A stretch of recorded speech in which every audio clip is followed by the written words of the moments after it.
মেয়েরা কিন্তু বিয়ের পর তখনই সুখী হয় যখন তার স্বামী তাকে বুঝে মূল্যায়ন করে ভালোবেসে আগলে রাখে। পরিবারের অন্য মানুষগুলো যেমনই হোক না কেন, স্বামী ঠিক থাকলে মেয়েরা কিন্তু লবণ বাতেও খুশি থাকে। হ্যালো এভরিওয়ান, আসসালামু আলাইকুম, ওয়েলকাম মাই পেজ। আশা করি আপনারা সবাই অনেক বেশি ভালো আছেন। আলহামদুলিল্লাহ, আমি আপনাদের দোয়ায় অনেক অনেক বেশি ভালো আছি। তাই তো আজকে আবারও একটি নতুন ভিডিও নিয়ে হাজির হলাম আপনাদের মাঝে। প্লিজ আপনাদের কাছে অনুরোধ রইল, ভিডিওটা পুরো না দেখে চলে যাবেন না। তো এখানে আজকে আমি ফার্স্টে আপনাদের সঙ্গে শেয়ার করব দারুণ মজাদার মুরগির হাতা দিয়ে একটা ফ্রাই। এটা খেতে এত পরিমাণে বেশি ভালো লাগে, তাই আজকে আপনাদের সঙ্গে আমি শেয়ার করছি। আমার কাছে ভালো লেগেছে বিদায় কিন্তু আপনাদের কাছে আজকে ভিডিওটা নিয়ে হাজির হলাম। তো প্লিজ আপনাদের কাছে একটাই অনুরোধ, ভিডিওটা যদি ভালো লাগে একটা লাইক কমেন্ট করতে ভুলবেন না।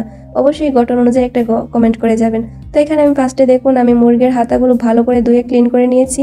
আর এখানে একটা বাড়িতে ঢেলে প্রথমে দিয়ে দিলাম টমেটো কেচাপ, দিয়ে দিচ্ছি আদা রসুন বাটা এবং স্বাদ মতো জিরে গুঁড়ো, পরিমাণ মতো হলুদ গুঁড়ো, মরিচ গুঁড়ো, তারপর হচ্ছে স্বাদ মতো লবণ। আর মোস্ট ইম্পর্টেন্ট হচ্ছে যেটা হচ্ছে মধুটা দিবেন। এটা সবচেয়ে মজার ইন্টারেস্ট হচ্ছে মধুটা দিলে এত পরিমাণ বেশি ভালো লাগে খেতে। দেন দিয়ে দিলাম সয়া সস এবং হট টমেটো সস। সব কিছু দিয়ে ভালো করে এটাকে ম্যারিনেট করে নেব। এটা কিন্তু আপনাদের ভাইয়ার কাছ থেকে আমার শিখা। আমার কাছে কিন্তু অনেক বেশি ভালো লাগেছে এটা খেতে। আমাদের বাসায় কিন্তু সবারই যখন বেশি করে মুরগি আনা হয় তখন কিন্তু আমরা এই হাতাগুলো রেখে দিতে পারি, দেন এইভাবে ট্রাই করে খেয়ে দেখতে পারি।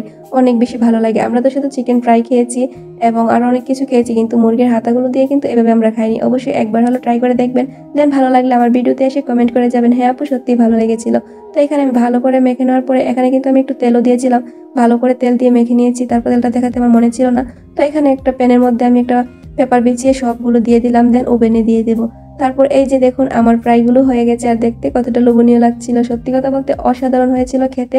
আর এখানে কিন্তু এই দেখুন একদম সফট হয়েছে এটা দেখতে। আর এটা খাবো আমি আজকে খাবো হচ্ছে রুটি দিয়ে। আপনারা এমনিতেও খেতে পারবেন সস দিয়ে, আবার রুটি দিয়ে খেলে তো আর কোনো কথাই নেই, পেটটা অনেক বেশি ভরে যাবে।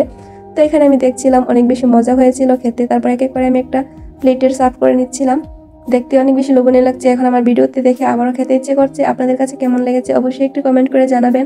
তো একটা কথাই যে বললাম প্রথমে, আপনাদের ভাইয়ার কাছ থেকে আমার অনেক কিছু শিখেছি রান্না। তো মেয়েরা কিন্তু বেশি কিছু চায় না স্বামীর কাছ থেকে, শুধু স্বামীর একটু সাপোর্ট ভালোবাসা দিয়ে আগলে রাখবে, এতটুকু কিন্তু একটা মেয়ের জীবনের চাহিদা। তারা কিন্তু সোনা গায় না, কিছু চায় না, শুধু চায় স্বামী তাকে ভালোবাসবে, এতটুকু। মেয়েরা কিন্তু লবণ ভাতে সুখী হয় যদি স্বামী তার পাশে থাকে এবং অন্য মানুষের বিরুদ্ধে গিয়ে তার স্ত্রীকে সাপোর্ট করে।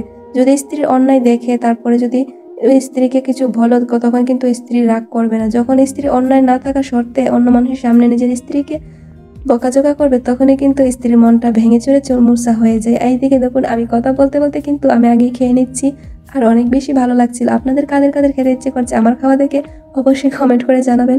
তো আপনাদের ভাইয়াকে বললাম তুমি আসতে আসতে কিন্তু আমি 2-3 পিস খেয়ে নিচ্ছি। তো এখানে দেখুন খেতে অনেক বেশি ভালো লাগছিল। তো খেতে খেতে আজ পর্যন্ত আমি এখানে ভিডিওটা শেষ করবো। এই যে দেখুন আমার অর্ধেক কিন্তু খাওয়া শেষ হয়ে গেছে। আর এগুলো দেখতে কেমন লাগছে হাড়গুলো। তো ভিডিওটা শেষ করছি এখানে। সবাই ভালো থাকবেন, সুস্থ থাকবেন, আবারও ভিডিও নিয়ে চলে আসবো। Thanks for watching my video. আসসালামু আলাইকুম।